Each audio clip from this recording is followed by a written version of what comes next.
The blood-soaked letter trembled in Bernadette Elliott's hands as she sank to her knees on the wooden porch, the Montana sunset casting long shadows across her face. The words blurred through her tears, but the message remained clear. Her brother was dead, gunned down in a dispute over water rights at their small ranch outside Medicine Bow, Wyoming. The year was 1878, and Bernadette had just lost the only family she had left in this world. "No," she whispered, her voice barely audible over the distant sound of horses and wagon wheels on the main street of Helena. "No, no, no." She crumpled the paper in her fist, pressing it against her chest as if she could somehow push the pain back inside.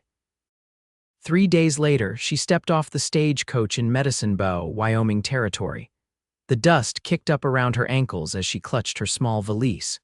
The journey had been long and uncomfortable, but she'd barely noticed, lost in a fog of grief. Her brother Matthew had been only 26, ambitious and full of dreams about their little piece of land. Now he was gone, and she had come to bury him and settle his affairs. The town was smaller than she'd expected, a single main street lined with wooden buildings, a few side streets with modest homes, and surrounding it all, the vast Wyoming prairie stretching toward distant mountains. Medicine Bow had sprung up around the railroad, but it still felt raw and unfinished like much of the West. Sheriff Porter met her at the station, hat in hand, his weathered face solemn. "Miss Elliott, I'm right sorry about your brother. He was a good man." "Thank you," she managed, her throat tight. "I'd like to see him." The sheriff's eyes flickered with discomfort. "Madam, we've already, that is, considering the heat and the time past." Bernadette understood immediately. "You've buried him." "Yes, madam, 3 days ago." "I can take you to the grave." She hadn't expected this. Somehow, she thought she would see Matthew's face one last time, say goodbye properly. The thought of a fresh mound of dirt with her brother beneath it made the world spin around her. "No," she said, more sharply than she intended. I can't, not yet." A voice came from behind her, deep and steady. "Then you don't have to, madam." Bernadette turned to see a tall man approaching. He wore a dust-covered duster, a wide-brimmed hat pulled low over his eyes, and a star on his chest that matched Sheriff Porter's, though smaller. "This is my deputy," Sheriff Porter said. "Xavier Ryder." The deputy tipped his hat to her. His face was sun-browned and lean, with a strong jaw softened by kind eyes the color of a summer sky. "Miss Elliott, I knew your brother. He spoke of you often." "You knew Matthew." A small comfort in a sea of grief. "Yes, madam, I'm mighty sorry for your loss." His voice had a gentle quality that contrasted with his rugged appearance. The sheriff cleared his throat. "Miss Elliott needs to see the grave, Ryder." Bernadette felt panic rising in her chest. "No, I can't." "Not today." Deputy Ryder studied her face. Something in her expression must have spoken to him because he stepped closer and said quietly, "She doesn't want to see the grave." "But she's come all this way," the sheriff protested. Ryder looked at Bernadette, his eyes understanding. "Then let's go somewhere the sky's still wide, somewhere that doesn't feel like saying goodbye just yet." Bernadette blinked back tears, surprised by this unexpected kindness. "Yes," she whispered. "Please." The sheriff frowned. "Ryder, she's got to deal with her brother's affairs, the ranch, and she will," Ryder said firmly. Today, she needs something else." He turned back to Bernadette. "If that's what you want, Miss Elliott," she nodded, unable to speak. "I'll take you out to your brother's place tomorrow," the sheriff said with a sigh. "Get you settled in. For now, Mrs. Carson's boarding house has a room ready for you." "Thank you, Sheriff," she said softly. As Porter walked away, Deputy Ryder picked up her valise. "I can escort you to the boarding house, Miss Elliott. And then, if you'd like, I know a place where the view makes a person feel like they can breathe again." Bernadette studied him, this stranger who somehow seemed to understand exactly what she needed. "I'd appreciate that, Deputy Ryder." "Just Zav, if you don't mind. Everyone calls me Zav." The boarding house was a neat 2-story building with lace curtains and a porch swing. Mrs. Carson was a plump, kind-faced woman who clucked sympathetically over Bernadette and showed her to a small but clean room upstairs. "Rest as long as you need, dear," Mrs. Carson said, patting her hand. "Supper's at 6, but I can bring something up if you're not feeling sociable." "Thank you, but I think I'd like to get out for a while," Bernadette replied, setting down her reticule on the bedside table. After refreshing herself and changing into a simpler dress, a deep blue that Matthew had always said matched her eyes, Bernadette descended the stairs to find Xavier Ryder waiting patiently in the parlor, hat in hand. He'd cleaned up, she noticed. The dust was gone from his clothes and his dark hair was combed neatly back from his forehead. When he saw her, he stood. "Ready, Miss Elliott? Bernadette, please," she said. "Or Bernie. My brother always called me Bernie." A small smile touched his lips. "Bernie, then." He led her to a stable at the edge of town where he kept his horse, a sturdy chestnut gelding named Copper. "We'll have to ride double," he said, looking slightly embarrassed. "I should have thought to arrange another mount." "I don't mind," she said, and strangely she didn't. There was something reassuring about his presence. He helped her up into the saddle, then swung up behind her. She was acutely aware of his chest against her back as he reached around her for the reins, but the feeling wasn't unpleasant. It had been a long time since she'd felt safe. They rode out of town, past scattered homesteads and onto the open prairie. The late afternoon sun bathed the landscape in golden light, turning the grasses into a sea of swaying gold. Mountains rose in the distance, their peaks already tipped with snow even in early September. Neither spoke for a long time. Bernadette felt the rhythmic motion of the horse beneath her, the warmth of the man behind her, and for the first time since receiving that terrible letter, she felt the vice-like grip of grief loosen just slightly. After about an hour's ride, Xavier guided the horse up a gentle slope. As they crested the hill, Bernadette gasped. Below them stretched a small, pristine lake, its surface glittering in the sunlight. A few cottonwoods grew along one shore, their leaves rustling in the light breeze. "Matthew showed me this place," Xavier said softly. "Said it reminded him of a spot near your family home in Vermont." Tears sprang to her eyes again. "The swimming hole behind our farm," she whispered. "We spent every summer day there as children." Xavier dismounted and helped her down. He led her to a flat rock overlooking the water and spread his duster for her to sit on. "It's beautiful," she said, gazing out over the lake to the mountains beyond. "Most folks don't know about it. Too busy looking for gold or grazing land to notice something that's just pretty." They sat in companionable silence for a while, watching as the sun began its descent toward the western peaks, painting the sky in shades of pink and orange. "Tell me about him," Xavier said eventually. "Your brother." Bernadette looked down at her hands, then out at the water. "Matthew was full of dreams. Our parents died of influenza when I was 16 and he was 19. We sold the farm and he got it in his head that the West was where we should go. But I was stubborn, afraid of leaving everything I knew, so he came out here alone, promising to send for me once he'd built something."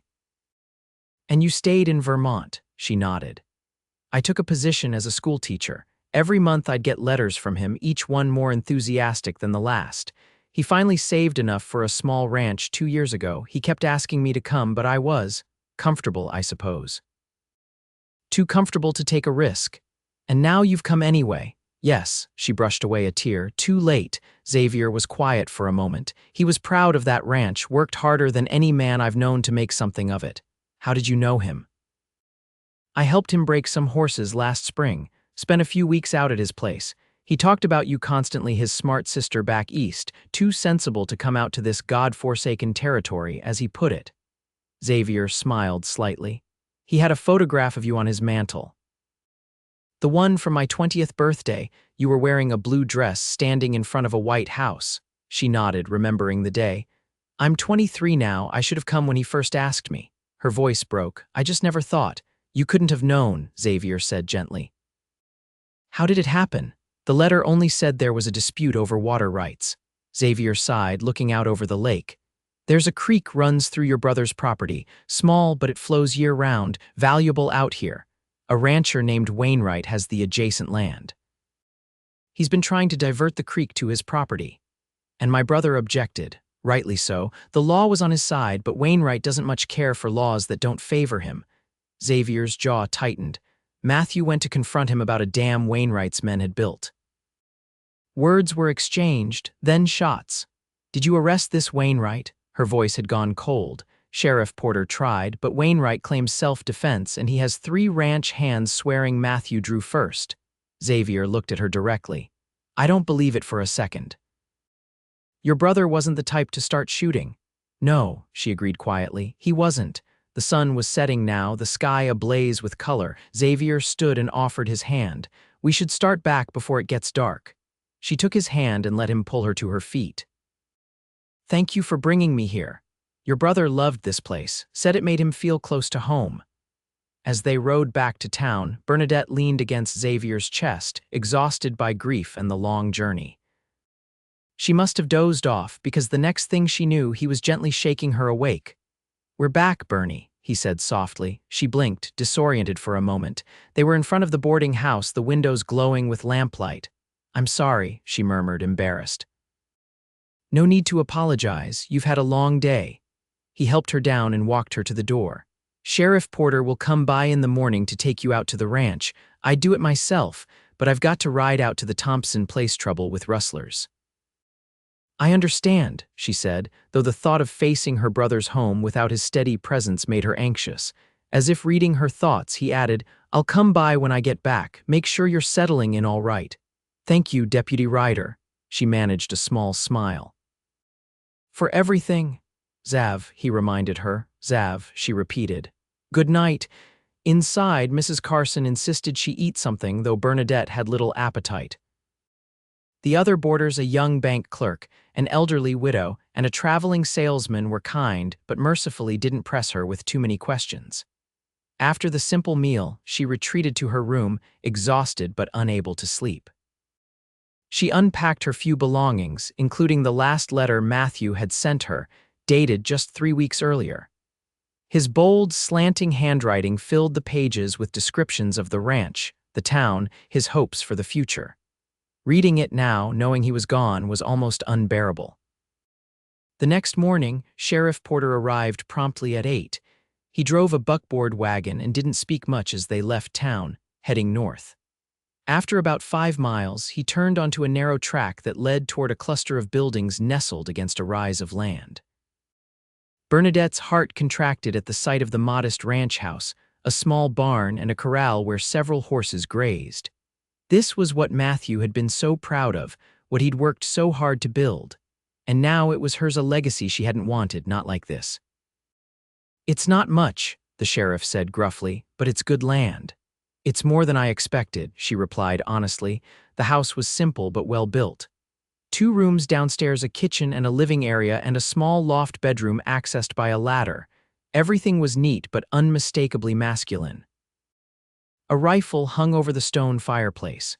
Matthew's boots stood by the door. His hat hung on a peg. Bernadette moved through the space in a daze, touching things that her brother had touched. On the mantel, just as Xavier had said, sat a framed photograph of her. Beside it was one of their parents, taken shortly before their deaths. There's a woman in town, Mrs. Perkins, who came out to clean up after. The sheriff cleared his throat. Well, she got things in order. Please thank her for me. You got supplies to last a week or so. Chickens out back need feeding twice daily. The horses are good stock. Your brother was starting to make a name as a horse breeder. Bernadette nodded, wondering how she was supposed to manage all of this. What will you do with the place? Porter asked bluntly. I don't know, she admitted. I haven't thought that far ahead. Wainwright would buy it in a heartbeat. She turned to him, her eyes flashing. I will never sell to the man who killed my brother. Porter held up his hands placatingly, just saying he's been looking to expand. But there are other buyers if you decide to sell. I need time to think. Of course, I'll head back to town now if you're all right here. I am, she said, more confidently than she felt after he left. Bernadette explored the property. The barn was well organized, with stalls for 4 horses, a tack room, and a small workshop. The corral held 3 horses, 2 mares, and a young stallion. In a separate pen were chickens, just as the sheriff had mentioned. Behind the house ran a clear creek, the water source that had cost her brother his life. Bernadette stood on its bank, watching the water flow over smooth stones, and felt a surge of anger. What kind of man killed over something like this? She was still standing there when she heard hoofbeats approaching. Turning, she saw Xavier riding toward her, looking tired but relieved to see her. You found the place all right, he said, dismounting. The sheriff brought me. She gestured around. It's overwhelming. I don't know the first thing about running a ranch. Your brother was just starting out himself, Xavier said. He was learning as he went. But he grew up on a farm, he knew horses, livestock. I've been teaching grammar to children for the past 5 years. Xavier smiled. Grammar's important too. Despite everything, she found herself smiling back. Not out here, I imagine. You'd be surprised. He glanced toward the house. Have you eaten? I brought some supplies from town. Mrs. Carson sent some of her stew. They sat at Matthew's small table, eating the hearty stew and bread that Xavier had brought. He told her about the rustling problem he'd been investigating, careful to keep the conversation away from her brother's death. What about this man Wainwright? She asked finally. The sheriff mentioned he wants to buy this land. Xavier's expression darkened. Conrad Wainwright came out here 10 years ago from Chicago, made money in railroads, decided to become a cattle baron. He's been buying up every piece of land he can by fair means or foul. Your brother's place was a thorn in his side because of the water rights. And now he thinks I'll sell to him. It would be the easiest solution, Xavier admitted, but not the right one in my opinion. What would you do if you were me? He considered for a moment. I'd stay at least long enough to understand what Matthew was building here. Then decide. She nodded slowly. That makes sense, but I don't know how to run this place alone. You won't be alone, he said firmly. The folks around here were fond of your brother. They'll help, including you. The question came out before she could stop it. His blue eyes met hers. Especially me. After they finished eating, Xavier showed her around the property more thoroughly, explaining how Matthew had organized things and what needed to be done daily. He helped her feed the chickens and check on the horses, demonstrating with patient hands. The bay mare is close to foaling, he explained as they leaned on the corral fence. Matthew was excited about its first foal born on his land. How will I know when she's ready? Bernadette asked, watching the heavy-bellied horse graze. Her udder will swell, and she'll get restless. I can show someone in town who can help when the time comes. As the afternoon waned, Bernadette felt a growing anxiety at the thought of spending the night alone in her brother's house.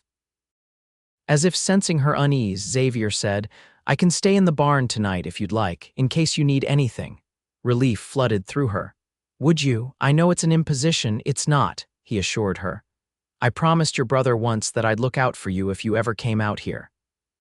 A shadow crossed his face, though I never thought it would be under these circumstances. That night, knowing Xavier was just a shout away in the barn, Bernadette slept in her brother's bed, surrounded by his things, his scent still lingering on the blankets. She cried herself to sleep, but it was a healing sort of cry, not the desperate grief of before. In the morning, she woke to the sound of someone moving about downstairs. For a disoriented moment, she thought it was Matthew, and the events of the past days had been a terrible dream. Then reality crashed back and she remembered where she was and why. She dressed quickly in a simple skirt and shirtwaist, twisting her dark hair into a practical knot. Descending the ladder, she found Xavier at the stove, frying bacon and eggs. Hope you don't mind, he said, looking slightly self-conscious. Thought you might be hungry. It smells wonderful, she said truthfully. I didn't know deputies could cook, he grinned. A man living alone learns to feed himself or starve. They ate at the small table, the morning sunlight streaming through the windows. Bernadette was surprised to find she had an appetite. I need to go into town today, Xavier said. Report to the sheriff, but I can come back this evening if you'd like. I don't want to keep you from your duties. It's no trouble, he hesitated, unless you'd rather be alone. No, she said quickly. I'd appreciate the company and perhaps we could visit Matthew's grave tomorrow. I think I'm ready now, Xavier nodded. Of course. After he left, Bernadette spent the day exploring the house more thoroughly, discovering her brother's books, his journal, the small collection of letters she'd sent him over the years, carefully preserved in a wooden box. She read his journal entries from the past few months, learning about his daily life, his hopes, his frustrations with Wainwright's encroachments. The last entry was dated just 2 days before his death. Wainwright's men have built another dam, higher this time. Water's already backing up onto his land and barely a trickle reaching my south pasture. Going to have it out with him tomorrow. Enough is enough. Bernadette closed the journal, anger rising in her chest. Her brother had known he was walking into danger, but he'd gone anyway, determined to stand up for what was right. In the afternoon, she decided to follow the creek to see the dam for herself. She walked upstream for about half a mile before finding it a substantial structure of logs, stones, and mud that diverted most of the water into a channel leading toward what must be Wainwright's property. She was studying it, wondering how one person could dismantle such a thing when a voice startled her. "You're trespassing, madam." Bernadette turned to see a tall man on horseback, a rifle resting casually across his saddle. He wore expensive clothes despite the dust of the trail, and his gray hair was neatly trimmed beneath an immaculate hat. "This is my brother's land," she said, lifting her chin. "I believe you're the one trespassing, Mr. Wainwright." His eyebrows rose. "Ah, the sister, I heard you'd arrived." He dismounted with the ease of a much younger man. "Allow me to express my condolences on your loss. Your brother was a determined man." A polite way of saying stubborn, a thin smile crossed his face. "Indeed, we had our disagreements. Disagreements that ended with him dead." Wainwright's expression hardened. "That was unfortunate, but when a man pulls a gun, my brother wouldn't have drawn first. You weren't here, Miss Elliott. You didn't see what happened." "No, but I knew my brother, and I've seen what you've done to his water supply." She gestured to the dam. "This is a legal diversion of a natural waterway. The law is clear on that point." Wainwright studied her with new interest. "You're well informed for someone who's just arrived." "I can read," she said simply, "and my brother kept excellent records." "I see." He mounted his horse again. "Well, Miss Elliott, I came to make you an offer on this property. Save you the trouble of trying to run it alone. I'll pay fair market value." "No, thank you." His face darkened. "Don't be hasty. A woman alone out here, it's not safe, not practical. Nevertheless, I'm not selling, not to you." "You'll change your mind," he said, his tone no longer pleasant. "One way or another." As he rode away, Bernadette felt a chill that had nothing to do with the September air. She hurried back to the house, constantly glancing over her shoulder. Xavier arrived as promised that evening, bringing more supplies and news from town. When she told him about her encounter with Wainwright, his face grew serious. "I don't like that he approached you when you were alone," he said. "Wainwright doesn't take rejection well." "He as much as threatened me," Bernadette said. Xavier's blue eyes flashed with anger. "Did he now?" "Not directly, but the message was clear." She hesitated. "I'm not afraid of him, Xav, but I am concerned about managing this place on my own." "You won't be on your own," he promised again. The next morning, they rode into town together on two of Matthew's horses. Bernadette wore her black mourning dress, the one she'd brought from Vermont expecting to attend her brother's funeral. The town cemetery was small, on a gentle slope overlooking Medicine Bow. Matthew's grave was marked with a simple wooden cross bearing his name and dates. Bernadette stood before it, Xavier a respectful distance behind her.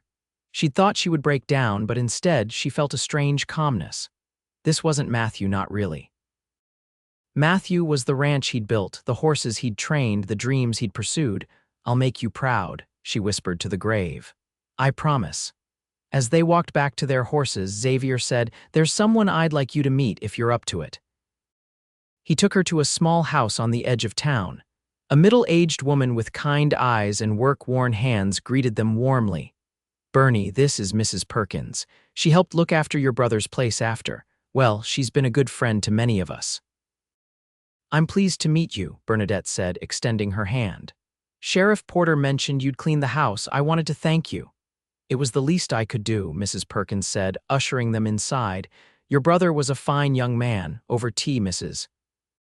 Perkins told stories about Matthew, how he'd helped her fix her roof after a storm, how he always brought extra eggs to the church social, how he'd spoken so proudly of his sister back east. "He was so looking forward to you visiting," she said. "Kept saying he'd convince you to stay." "I wish I'd come sooner," Bernadette said softly. "You're here now," Mrs. Perkins replied. "That's what matters." Before they left, the older woman pressed Bernadette's hands between her own. "You need anything at all, you send word, and don't you worry about that Wainwright. He may think he runs this town, but there are plenty of us who don't bow to his money." As they rode back to the ranch, Bernadette felt lighter somehow. "Thank you for introducing me to Mrs. Perkins." "I thought you should know you have allies here," Xavier said. They reached the ranch to find one of Matthew's horses. A spirited black gelding had somehow gotten loose and was running in circles around the yard. "That's midnight," Xavier said with a sigh. "Always finding ways to escape. Your brother said he was too smart for his own good." Together, they managed to herd the horse back into the corral. Watching Xavier work with the animals, his movements confident and gentle, Bernadette found herself studying him more carefully than before. He was handsome in a rugged way, but it was his kindness that drew her to him. The way he anticipated her needs, respected her grief without coddling her. Over the next few days, a routine developed. Xavier would come by in the evenings after his duties in town, helping with the heavier ranch work and teaching Bernadette what she needed to know.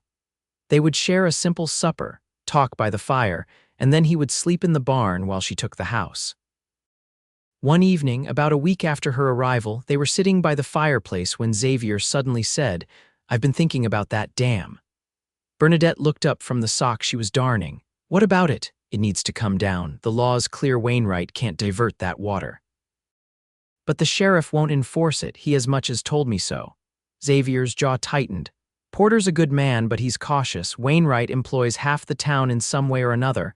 So what can we do? We can take it down ourselves." She stared at him. "Is that legal?" "Perfectly. You have the right to remove obstructions affecting your water supply, especially when they're on your property, which that dam is, at least partly." Bernadette considered this. "When?" "Tomorrow night. Fewer chances of being seen." The following evening they rode up to the dam, carrying tools, axes, shovels, crowbars. They worked in the silver light of a half-moon, Bernadette learning quickly how to loosen the stones and logs that formed the barrier. The work was hard but satisfying. With each piece they removed, more water began flowing back into its natural channel.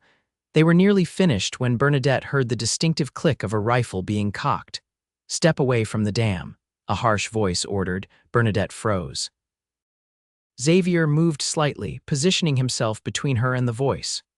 "We're within our rights, Daggett," Xavier called. "This dam is illegal." A man stepped into view, rifle leveled at them. Bernadette recognized him as one of Wainwright's men from town. "Mr. Wainwright says different," Daggett replied, "and he pays my wages, not you, deputy." "Put the gun down," Xavier said, his voice calm but firm. "You know this is wrong." For a tense moment, Bernadette thought the man might shoot. Then, surprisingly, he lowered the rifle slightly. "Look, Ryder, I got nothing against you or the lady, but Wainwright will have my job if I let you tear this down." "So you didn't see us," Xavier suggested. "You came by later and found it already done." Daggett considered this, then nodded reluctantly. "I suppose my horse could have gone lame." "Delayed me." He turned to go, then paused. "Watch yourselves, Wainwright doesn't play fair." After he left, Bernadette released a breath she hadn't realized she was holding.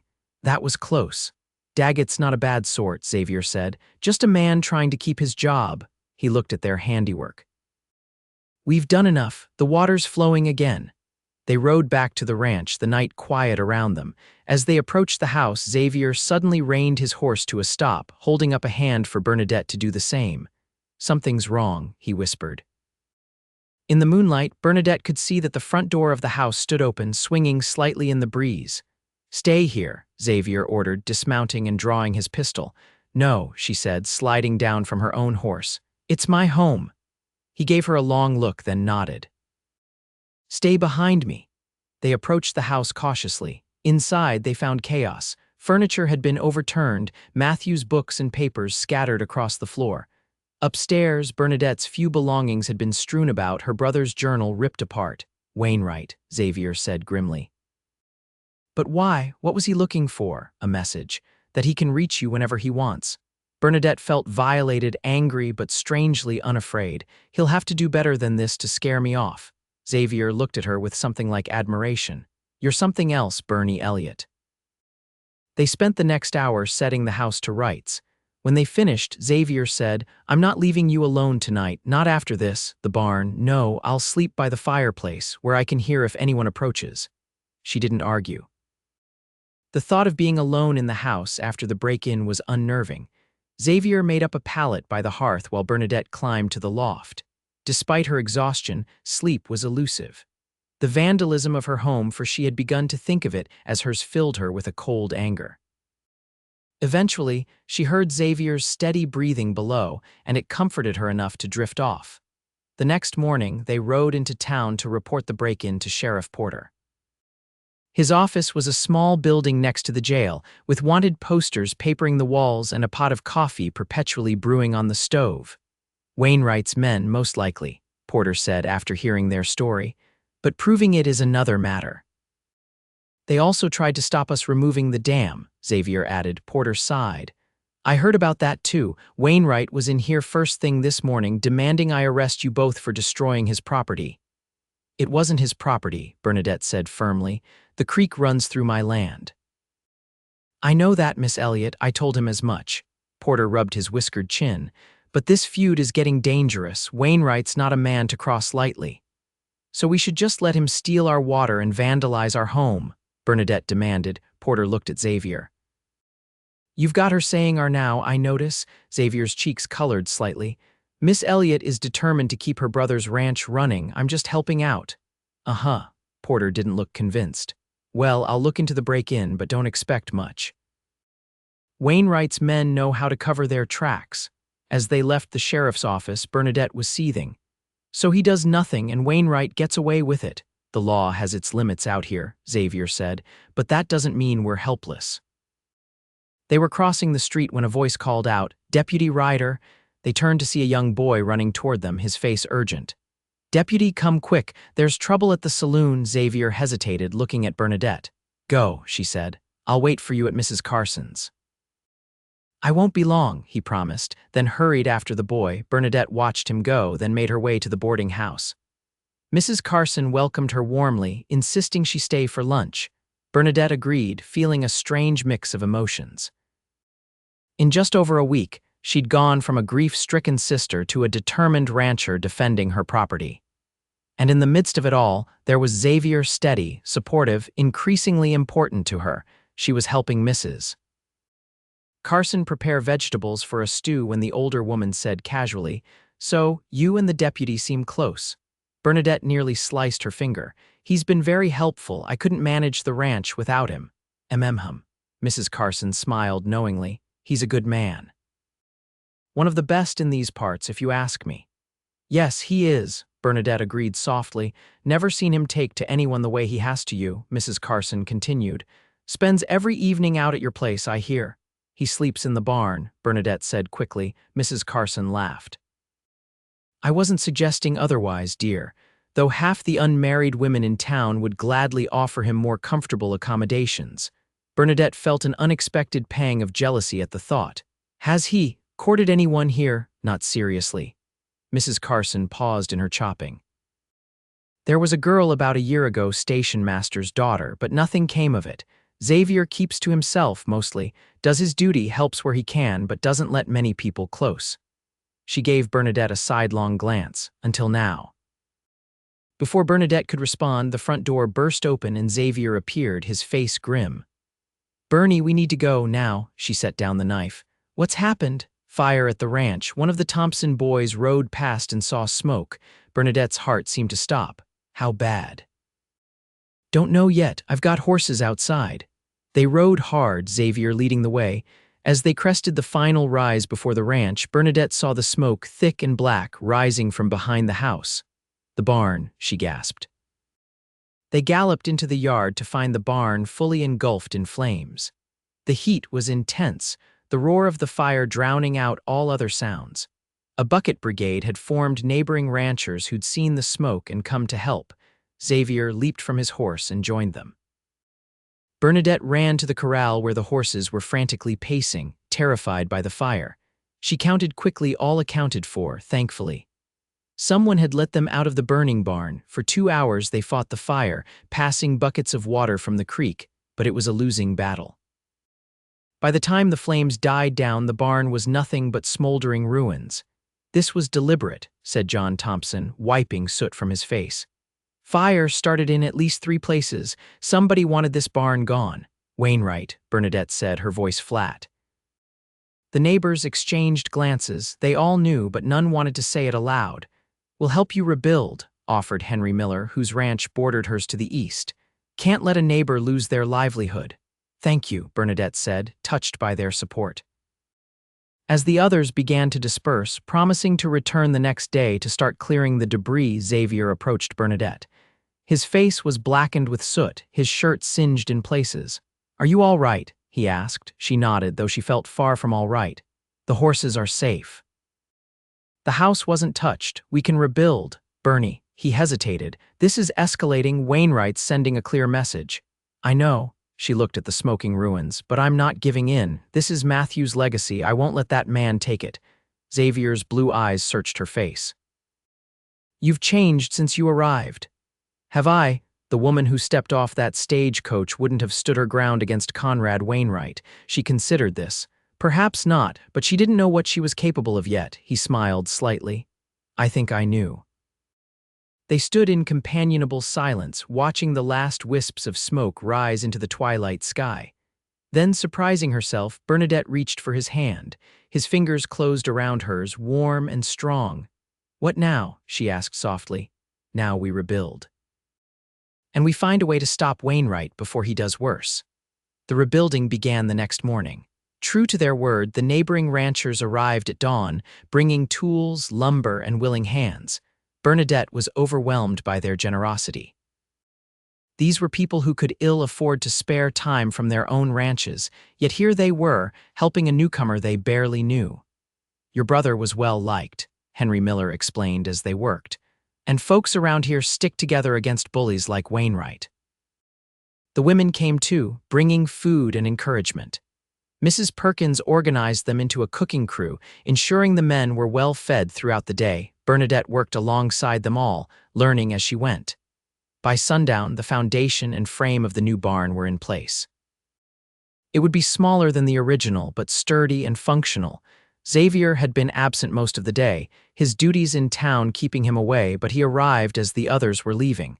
He surveyed the progress with approval. You've accomplished a lot in one day. Not me, Bernadette said. These people, I've never seen such kindness. It's the way of things out here, Xavier said. Has to be. The land's too harsh, the challenges too great to face alone. That night they sat on the porch, too tired to talk much but content in each other's company. Bernadette found herself studying Xavier's profile in the moonlight, wondering at the feelings growing within her. It seemed impossible that just 2 weeks ago she hadn't known him. As if sensing her thoughts, he turned to look at her. For a long moment their eyes held. Then, gently, he reached out and brushed a strand of hair from her face. You should get some rest, he said softly. Tomorrow will be another long day. But she didn't move. Instead, she found herself leaning toward him, drawn by something she couldn't name. His hand cupped her cheek, and then, as naturally as breathing, his lips met hers. The kiss was tender, questioning. When they pulled apart, Xavier's eyes searched hers. I shouldn't have done that, he whispered. It's too soon. No, she said, it's not too soon, it's just unexpected. He smiled slightly. For me too. I came here to bury my brother and sell his ranch, she admitted. I never imagined this. Life has a way of surprising us. He stood reluctantly. I should check on the horses before turning in. As she watched him walk toward the makeshift corral they'd constructed, Bernadette touched her fingers to her lips, still feeling the imprint of his kiss. The next few days fell into a pattern. Rebuilding during the day, quiet evenings together, stolen kisses in the moonlight. Neither spoke of what was growing between them. It seemed too fragile, too precious to define just yet, but their respite couldn't last. 5 days after the fire, they rode into town for supplies and found Sheriff Porter waiting for them, his face grave. Wainwright's filed a formal complaint, he said without preamble. Claims you two assaulted one of his men when he caught you trespassing on his property. That's absurd, Bernadette exclaimed. We were on my land removing an illegal dam. His man Daggett tells a different story. Porter looked uncomfortable. Says you attacked him when he asked you to leave. Xavier's face darkened. Daggett let us go. He knows the truth. Seems his memory's been jogged by his employer, Porter said dryly. Look, I don't believe it either, but Wainwright's pushing for charges. He's got the mayor's ear and half the town council in his pocket. So what happens now? Bernadette asked. Nothing if I can help it, but you two need to be careful. Wainwright's determined to get that land one way or another. As they loaded their supplies into the wagon, Bernadette noticed people watching them, whispering. News traveled fast in a small town like Medicine Bow. "They're talking about us," she said quietly. Xavier followed her gaze. "Not all of it's about Wainwright's accusations." "What do you mean?" He looked uncomfortable. "You're living alone at that ranch with me visiting every day and night. People talk." Bernadette felt her cheeks warm. "Oh, I hadn't considered. I mean, we haven't." "I know that," he said quickly, "and our friends know it too. But Wainwright will use anything he can against you."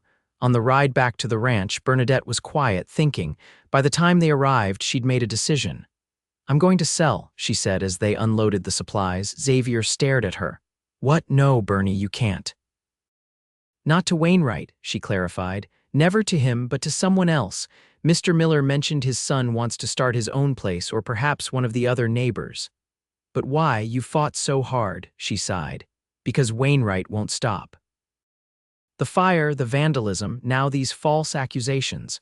What will it be next? I can't risk anyone getting hurt, especially you." Xavier took her hands in his. "Bernie, listen to me. If you sell now, Wainwright wins. Is that what Matthew would want?" "Matthew is dead because of that man," she said, her voice breaking. "I couldn't bear it if something happened to you too." His expression softened. "Nothing's going to happen to me. You don't know that. I know that running away solves nothing." He squeezed her hands. "We need to fight this the right way, through the law. The law that won't prosecute my brother's killer. That law." "Not all lawmen are like Porter," Xavier said. "There's a circuit judge coming through next week, Judge Hammond. He's known for being fair and unbribable. We can present our case to him." Bernadette wanted to believe it could be that simple. "And in the meantime, we finish the barn, tend the horses, and live our lives. We don't let Wainwright dictate our choices." That night, for the first time, Xavier didn't sleep in the barn or by the fireplace. Instead, he held Bernadette in his arms in Matthew's, now her bed, offering comfort and security without asking for more. "I love you," he whispered into her hair as she drifted toward sleep. "I think I have since you stepped off that stagecoach." "I love you too," she murmured back, the words both frightening and liberating, "though I've been fighting it." "Why?" "Because I came here to grieve, not to fall in love." It felt disloyal somehow. He was quiet for a moment. "Matthew would be happy, I think. He liked me." "Did he?" "Said I was the only lawman he trusted." Xavier's voice held a smile. "Also said I needed a good woman to settle me down." Bernadette laughed softly. "That sounds like something he would say." The next morning they were awakened by the sound of horses approaching. Xavier was instantly alert, reaching for his gun. "Stay here," he said, pulling on his pants and shirt, but Bernadette was already up, peering through the window. "It's Wainwright," she said, her voice tight, "and his men." Xavier buckled on his gun belt. "How many?" "5, including Wainwright." "Get dressed," he said grimly, "and stay inside unless I call for you." She dressed quickly, her heart pounding. Through the window, she watched as Xavier stepped onto the porch to face the approaching riders. "That's far enough, Wainwright," he called, his hand resting on his holstered pistol. Wainwright reined his horse to a stop, the others following suit. "Deputy Ryder, I see the rumors are true. You've taken up residence with Miss Elliott." "I'm here to ensure her safety," Xavier replied evenly. "After the fire you set," Wainwright's eyebrows rose in mock offense. "A serious accusation, Deputy. I hope you have proof." "What do you want, Wainwright?" "Just a neighborly visit, to make Miss Elliott a final offer on this property. She's not selling." "That's for her to say, isn't it?" "Where is the lady in question?" Despite Xavier's instructions, Bernadette stepped out onto the porch. "I'm here, Mr. Wainwright, and Deputy Ryder is right. I'm not selling, not to you, not to anyone." Wainwright smiled, but it didn't reach his eyes. "Miss Elliott, be reasonable. This land is worthless without adequate water, and water, I'm afraid, is going to be in short supply around here." "Because you keep damming my creek," she challenged. "That won't stand. The law is clear." "The law," Wainwright scoffed. "Out here, the law is what men with power say it is." "Not all men," Xavier said quietly.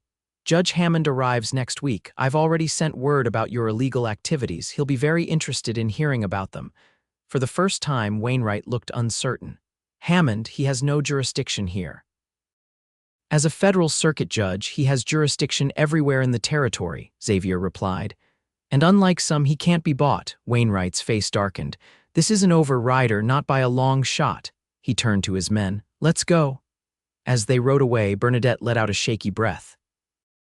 Will Judge Hammond really help us? If anyone can, it's him, Xavier said. He's put away men more powerful than Conrad Wainwright. The next few days passed in tense anticipation. They finished rebuilding the barn, a simpler structure than before but serviceable. The bay mare gave birth to a healthy foal, a moment of joy in the midst of their troubles. And each night they found comfort in each other's arms, their love growing stronger despite, or perhaps because of the challenges they faced. 3 days before Judge Hammond's expected arrival, disaster struck. Xavier and Bernadette were having breakfast when they heard gunshots from the direction of the creek. They rushed outside to see 3 of Wainwright's men driving their horses away, shooting into the air to keep the animals running. No, Bernadette cried, watching helplessly as her brother's prized stock disappeared over the ridge. Xavier ran for his own horse. I'll go after them. Not alone, she insisted, grabbing her brother's rifle. I'm coming with you. They rode hard, following the trail left by the stampeding horses. After several miles, they found the animals gathered in a box canyon, Wainwright's men guarding the entrance. That's far enough, called Daggett, raising his rifle. These horses are confiscated for damages to Mr. Wainwright's property. What damages? Xavier demanded. These horses belong to Miss Elliott. Water theft, Daggett replied. Breaking and entering, take your pick. Xavier's hand hovered near his pistol. You know those are lies, Daggett. Let the horses go and we'll forget this happened. Daggett seemed to waver. One of the other men, a brutish fellow Bernadette didn't recognize, spat on the ground. Wainwright said to shoot if they caused trouble. Shut up, Lyle, Daggett snapped. Then to Xavier. I've got my orders, Deputy, nothing personal. It is to me, Xavier replied, and to Miss Elliott. For a tense moment no one moved, then Bernadette stepped forward, rifle lowered but ready. Mr. Daggett, I know you're just following orders. But these horses are all I have left of my brother, please. Something in her plea seemed to reach him.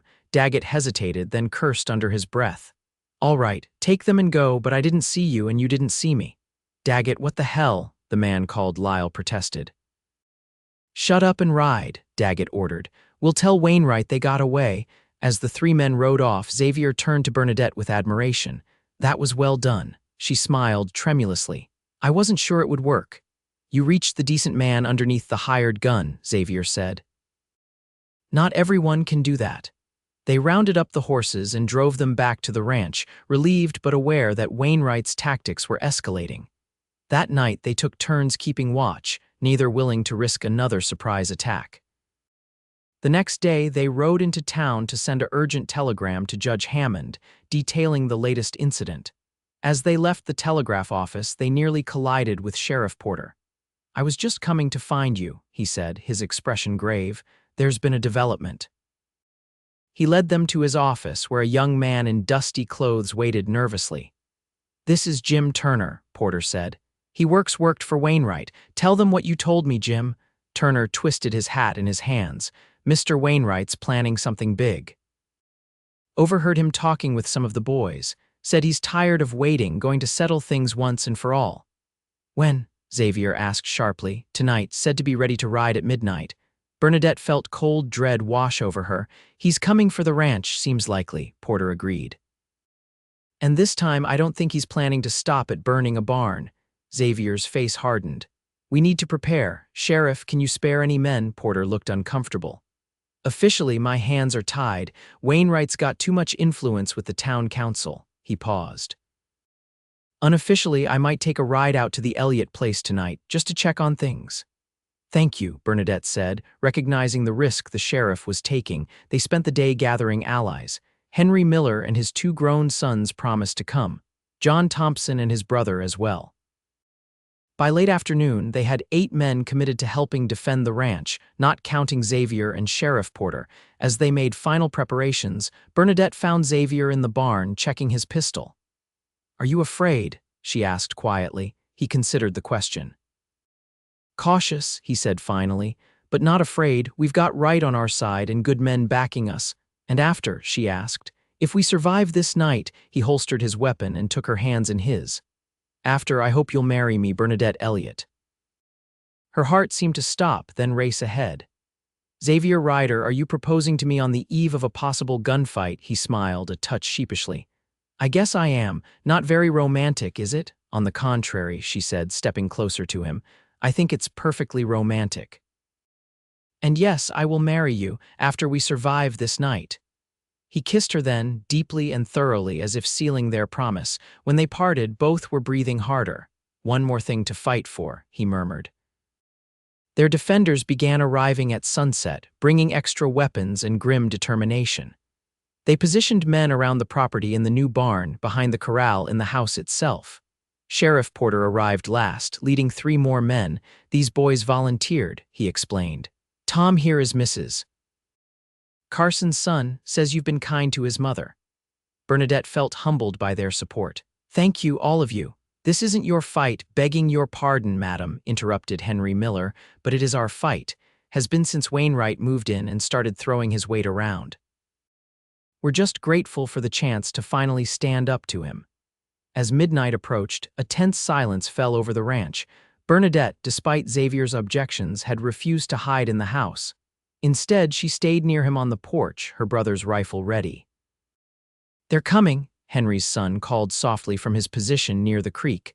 About a dozen riders. Xavier squeezed Bernadette's hand. Stay low and remember what I taught you about the rifle. The night was clear, a 3/4 moon casting enough light to see by. Wainwright's men approached slowly, clearly surprised to find the ranch dark and seemingly deserted. Where are they? Bernadette heard one ask. Spread out, ordered a voice she recognized as Wainwright's. Check the house and barn, and remember, no witnesses. The coldness of those words sent a shiver through her. This wasn't about land or water rights anymore. This was murder. Xavier stood up on the porch, his voice ringing out in the night. That's far enough, Wainwright. You're trespassing on private property. There was a startled pause, then Wainwright's laugh. Deputy Ryder, I might have known. Are you and the Elliott woman alone out here, or did you bring friends? As if in answer, Sheriff Porter stepped out from behind the corral, shotgun in hand. Evening, Wainwright, bit late for a social call. One by one, their defenders revealed themselves, weapons trained on Wainwright's men. Even in the moonlight, Bernadette could see Wainwright's face drain of color as he realized he was outnumbered. This is still my jurisdiction, Conrad, Porter said evenly. And right now, you and your men are about to commit several serious crimes. I suggest you turn around and ride out while you still can. This isn't over, Wainwright snarled. Actually, it is, came a new voice from the darkness. A tall figure rode forward, flanked by several mounted men wearing badges. The newcomer's face was stern beneath a wide-brimmed hat. Judge Hammond, Xavier said with evident relief. You're early. Got your telegram and decided not to wait, the judge replied. These are federal marshals. Mr. Wainwright, I've heard some disturbing reports about your activities in this county. Wainwright's bluster faltered. Whatever you've heard is a lie, Your Honor. I'm a law-abiding businessman. Save it for the hearing, Hammond interrupted. For now, you and your men will surrender your weapons and come with us back to town. For a moment, Bernadette thought Wainwright might resist. His hand twitched toward his gun. But surrounded by lawmen, outnumbered and outmaneuvered, he finally slumped in defeat. This isn't justice, he muttered as one of the marshals took his pistol. This is persecution of a successful man by jealous failures. Judge Hammond's expression didn't change. You'll have your day in court, Mr. Wainwright, more than you gave Matthew Elliott from what I understand. The fight went out of Wainwright then. He and his men were disarmed and led away, escorted by the marshals and Sheriff Porter back to town. As the dust settled, Bernadette found herself trembling with reaction. Xavier put his arm around her, steadying her. It's over, he said softly. Really over. Their neighbors and friends gathered around, relief and elation in their faces. There were handshakes, back slaps, and promises to celebrate properly once Wainwright's fate was decided. Judge Hammond remained behind after the others left, accepting a cup of coffee on the porch. You've had a rough introduction to Wyoming territory, Miss Elliott, he said. "It hasn't all been bad," she replied, glancing at Xavier with a smile. The judge's keen eyes missed nothing. "I see. Well, I'm holding a formal hearing day after tomorrow. I'll need both of you to testify about Wainwright's actions." "We'll be there," Xavier promised. "Good." Hammond set down his empty cup. "And perhaps while I'm in town, I might be persuaded to perform a wedding ceremony if there's call for such a thing." Bernadette blushed, but Xavier grinned. "There might be, Your Honor. There just might be." True to his word, Judge Hammond conducted Wainwright's hearing 2 days later in the town hall of Medicine Bow. The entire town turned out to watch as witness after witness testified to Wainwright's intimidation, illegal land grabs, and finally, the plot to attack the Elliott Ranch. Jim Turner's testimony was particularly damning, confirming that Wainwright had ordered Matthew Elliott's death and planned the same for Bernadette. When Daggett took the stand and corroborated the story, Wainwright's fate was sealed. "Conrad Wainwright," Judge Hammond intoned at the conclusion of the hearing, "I find sufficient evidence to bind you over for trial on charges of murder, attempted murder, arson, vandalism, and conspiracy. You will be remanded to federal custody to await trial in Cheyenne." A cheer went up from the assembled townspeople. Wainwright, ashen-faced, was led away in handcuffs by the marshals. His empire would be dismantled, his ill-gotten properties returned to their rightful owners or sold at fair market value, but Bernadette hardly noticed. She was too busy preparing for her wedding. 3 days later, she stood in Mrs. Carson's parlor, wearing a simple cream-colored dress that the women of Medicine Bow had helped her alter for the occasion. Mrs. Perkins pinned a small bouquet of wildflowers to her bodice. "You look beautiful, dear," she said, her eyes misty. "Your brother would be so proud." "I think he would," Bernadette agreed softly, "though he might be surprised at how quickly it all happened." Mrs. Carson laughed. "When it's right, no sense wasting time." Sheriff Porter escorted her to the small church where what seemed like the entire town had gathered. Xavier waited at the altar, looking handsome and slightly nervous in a new suit. Judge Hammond, temporarily invested with the power to perform marriages in the territory, spoke the traditional words. When he pronounced them husband and wife, Xavier's kiss was tender and full of promise. The celebration afterwards spilled into the town square, with music, dancing, and enough food to feed an army. As the sun began to set, Xavier pulled Bernadette aside. "There's something I want to show you," he said, leading her to where their horses waited. They rode out of town, back toward the ranch, their ranch now. But instead of going directly home, Xavier guided them up to a high ridge overlooking the property. From this vantage point, they could see for miles in every direction the mountains to the west, the rolling prairie, their small homestead nestled in a protected valley. The setting sun painted the landscape in hues of gold, pink, and purple. The sky seemed to stretch forever, vast and open and full of possibility. "This is what I wanted you to see the day we met," Xavier said, his voice soft with memory. "When you couldn't bear to visit your brother's grave, I wanted to show you this sky, this land. To let you feel what Matthew felt when he decided to stay." Bernadette leaned against him, taking in the breathtaking vista. "It's magnificent." "It is," he agreed, "and it's ours now to build on, to cherish, to pass down to our children someday." She turned in his arms, looking up at the man who had become her world in such a short time. "I love you, Xavier Ryder, and I love you, Bernadette Ryder," he replied, the name still new and wonderful on his tongue. As they kissed beneath the wide Wyoming sky, Bernadette knew that while she had come to Medicine Bow seeking closure, she had found something infinitely more precious: a new beginning.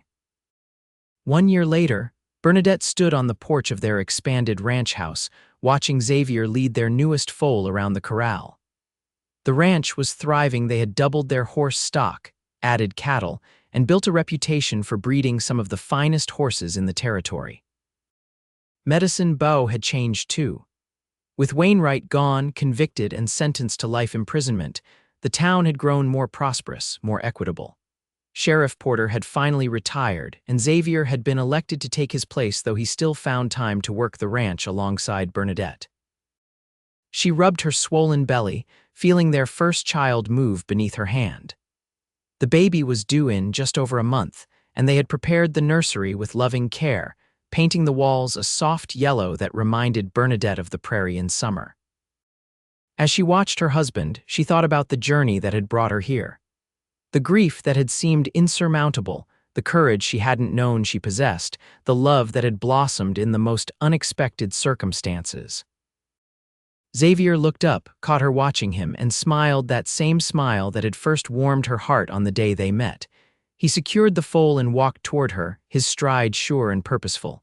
"What are you thinking about, looking so serious?" He asked, climbing the porch steps to stand beside her. "About how much has changed, how much I've changed." He placed his hand over hers on her belly. "For the better, I hope, definitely for the better." She leaned against him. "I was thinking about Matthew too. How I couldn't bear to see his grave that first day." Xavier nodded, understanding as he always did. "And now I visit him every Sunday to tell him about the ranch, the baby, our life together." She smiled up at him. "I think he'd be pleased with how things turned out." "I know he would be," Xavier said, kissing her forehead. "He loved this land almost as much as he loved you." They stood together, watching the sun begin its descent toward the distant mountains, painting the sky in brilliant colors. The sight never failed to move Bernadette. The vast, open expanse that had once symbolized her grief now represented freedom, possibility, home. "The sky's still wide," she murmured, echoing Xavier's words from that first day. "And it always will be," he replied, drawing her close. "For us, for our child, for generations to come." As they stood wrapped in each other's arms, with the future growing within her and the land they loved spread out before them, Bernadette felt complete. She had found her place beneath this wide Wyoming sky, beside this good man, building the life her brother had dreamed of and more. It wasn't the life she had planned when she stepped off that stagecoach, grief-stricken and alone. It was better, far better than she could have imagined. And as the first star appeared in the darkening sky, she made a silent promise to Matthew, to Xavier, to their unborn child, and to herself that she would cherish every moment of this unexpected, beautiful life for all the days to come.